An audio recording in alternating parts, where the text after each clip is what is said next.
اولاد کی تربیت کس طرح سے کرنی چاہیے۔ تو 10 نصیحتیں اللہ تبارک و تعالیٰ نے حضرت لقمان رضی اللہ عنہ کی قرآن میں نقل کی ہے، جو لقمان رضی اللہ عنہ بڑے حکیم، بڑے دانا اور دانشور سمجھے جاتے تھے۔ تو پہلی نصیحت تو شرک سے متعلق تھی، اس سے متعلق بات آ چکی۔ دوسری نصیحت اس آیت میں اللہ تبارک و تعالیٰ نے فرمائی ہے کہ حضرت لقمان نے اپنے بیٹے سے فرمایا، یا بنیا، اے میرے پیارے بیٹے، اس بات کو اچھی طرح سے دھیان میں رکھنا، خیال میں رکھنا کہ اگر رائی کے دانے کے برابر بھی کوئی چیز ہے یا کوئی نیکی ہے یا کوئی برائی ہے اور یا کوئی اور چیز ہے، اور وہ مان لیجئے کسی بڑے چٹان کے نیچے پھنسی ہوئی ہے، یا یہ کہ وہ آسمان میں ہے یا وہ زمین میں، جہاں کہیں بھی باریک سے باریک اور چھوٹی سے چھوٹی کوئی بھی چیز ہے، فرمایا یأتی بہ اللہ تبارک و تعالیٰ اس کے لانے پر قادر ہے، یعنی اللہ اس کو سامنے لے کر آئیں گے۔ مراد اس سے یہ ہے کہ ایک تو آخرت کا یقین دلانا، کہ اس کے ذریعے سے یہ بتانا کہ بیٹا جو تم چھوٹی سے چھوٹی نیکی کرو گے یا برائی کرو گے، یہ ایک نہ ایک دن ضرور ضرور سامنے آنے والی ہے، اور وہ دن ہے آخرت کا دن۔ اور دوسرا اس کے ذریعے سے منشا یہ کہ بچے کا ذہن بنانا اور اللہ کے استحضار کا یقین دلانا کہ اللہ تبارک و تعالی ہر چیز کو جاننے والے ہیں، چاہے تم دنیا کے کسی کونے میں جا کر کوئی برائی کرو یا کوئی نیکی کرو، جب کوئی دیکھنے والا نہ ہو، خاص طور سے تنہائی میں ہو اور تمہیں ایسا محسوس ہوتا ہو کہ تمہیں کوئی نہیں دیکھ رہا ہے، لیکن اس کے باوجود اللہ تبارک و تعالیٰ کی ذات دیکھنے والی ہوتی ہے، تو اس بات کا ذہن بنانا اور اس بات کا استحضار پیدا کرنا یہ بچوں کے اندر ضروری ہے، خاص طور سے جب بچے تھوڑے بہت سمجھدار ہو جائیں، شعور کے عمر کو پہنچ جائے۔ ممکن ہے ہم اس کو تحدید کر سکتے ہیں 5-6 برس کی عمر کے جب بچے ہو جائیں تو پھر ان کو اس بات کا استحضار دلانا، خیال دلانا ضروری ہے، اور اس کے بعد پھر اور بڑے ہو جائیں تو اور زیادہ اس کی ضرورت پڑتی ہے، خاص طور سے آج کل کے زمانے میں چونکہ لوگوں کے پاس موبائل عام ہو گیا ہے، اسمارٹ فون عام ہو گیا ہے، جس میں ہر طرح کی چیزیں میسر ہے، اچھائی بھی آدمی دیکھ سکتا ہے، برائی بھی دیکھ سکتا ہے۔ تو شیطان ایک غلط فہمی یہ ذہن میں ڈالتا ہے کہ اگر ہم نے اپنے موبائل پر پاس ورڈ لگا دیا تو اب ہم نے کیا دیکھا ہے یہ کسی کو پتہ نہیں چلے گا، حالانکہ یہ نادانی ہے، بے وقوفی کی انتہا ہے کہ آپ جو دیکھ رہے ہیں وہ گوگل کو تو پتہ ہے آپ کیا کیا دیکھ رہے ہیں۔ اسی طریقے سے آپ کا جو نیٹ پرووائیڈر ہوتا ہے، جہاں کا وائی فائی آپ استعمال کرتے ہیں یا ڈیٹا استعمال کرتے ہیں، تو ان لوگوں کو بھی پتہ چلتا ہے کہ آپ نے کہاں کہاں کیا کیا چیزیں دیکھی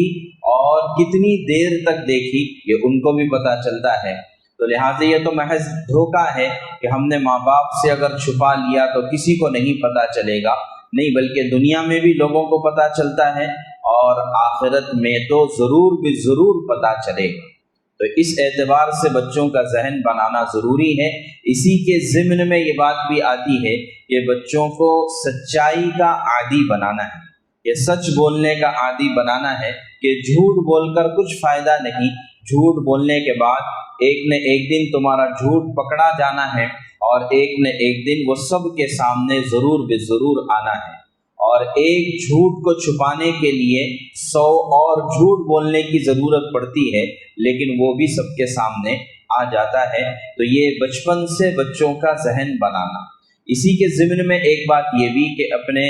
والدین کے لیے زیادہ بہتر یہ ہے کہ وہ بچوں کے لیے یہ اصول بنا دے کہ بیٹا جھوٹ کو برداشت نہیں کیا جائے گا، اور سچ بولنے پر کوئی سزا نہیں ہوگی، سچ بولنے پر کوئی سزا نہیں ہوگی، یہ اصول بنا دیا جائے۔ اس لیے کہ بہت سی مرتبہ بچہ جھوٹ اس لیے بولتا ہے کہ اگر سچ بولوں گا تو پٹائی ہوگی، تو لہٰذا پٹائی سے بچنے کے لیے اور ماں باپ کے ڈر سے پھر وہ ایک مرتبہ جھوٹ بولتا ہے اور اس کو اندازہ ہو جاتا ہے کہ جھوٹ بولنے کی وجہ سے پٹائی سے بچ گیا ہوں یا ناراضگی سے بچ گیا ہوں، تو اس کے بعد پھر وہ جھوٹ کا عادی ہو جاتا ہے۔ تو اس وجہ سے یہ اصول بھی اپنے لیے بنانا زیادہ بہتر ہے کہ سچ اگر بچے نے بول دیا، چاہے کتنا بھی بڑا جرم کیا ہو، چاہے کتنا بھی بڑا غلط کام کیا ہو، لیکن سچ بولا ہے تو سچ پر اس کی معافی ہو۔ تو اس سے ایک مرتبہ ہو سکتا ہے اس نے غلط کام کیا ہو اور برا کام کیا ہو، لیکن اس سے سچ بولنے کی عادت اس کے اندر پیدا ہو جائے گی۔ تو بہرحال اس آیت کریمہ سے اللہ تبارک و تعالیٰ کا استحضار پیدا کرانا یہ مقصود ہے کہ بچوں کو دوسری چیزوں سے ڈرانے کے بجائے، یعنی بھوت پریت سے اور مختلف چیزوں سے ڈرانے کے بجائے ہم ان کے اندر اللہ کا خوف اور اللہ کا استحضار پیدا کریں۔ خوف سے مراد ڈرنے والا خوف نہیں بلکہ شفقت والا خوف۔ جیسے بچے والدین سے ڈرتے ہیں، اساتذہ سے ڈرتے ہیں، تو وہ ڈرنے والا خوف نہیں ہوتا ہے، وہ اکرام والا یا عظمت والا خوف ہوتا ہے۔ تو ایسے اللہ سے متعلق پیدا کرنے کی کوشش اور فکر کرنا چاہیے کہ جب بچے بچپن سے سچائی کے عادی ہو جائیں گے تو پھر چاہے ماحول کتنا بھی خراب ہو اور ماحول چاہے کتنا بھی دھوکے بازی کا یا جھوٹ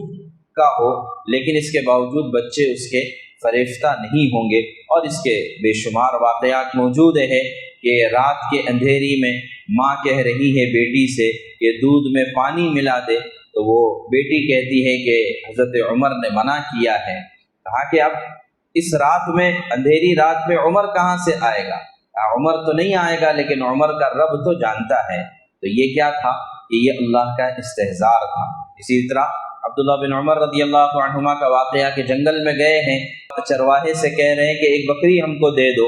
اور مالک سے کہہ دینا۔ اس نے کہا کہ میری بکریاں نہیں ہیں، مالک سے اجازت لینی پڑے گی۔ کہا کہ مالک سے کہہ دینا کہ بھیڑیے نے کھا دیا، بھیڑیے نے کھا لیا۔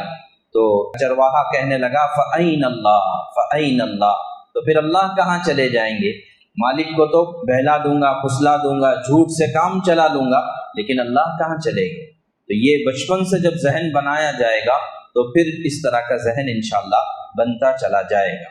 پھر اس کے بعد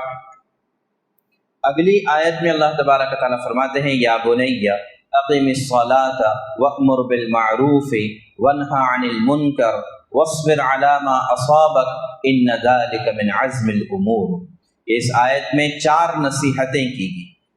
تو ترتیب کے اعتبار سے یہ تیسری نصیحت ہے، یا بنی اقم الصلاۃ، اے پیارے بیٹے نماز کو قائم کرنا، کہ نماز یہ زندگی کا اہم ترین فریضہ ہے اور دین کی بنیاد نمازوں پر ہے۔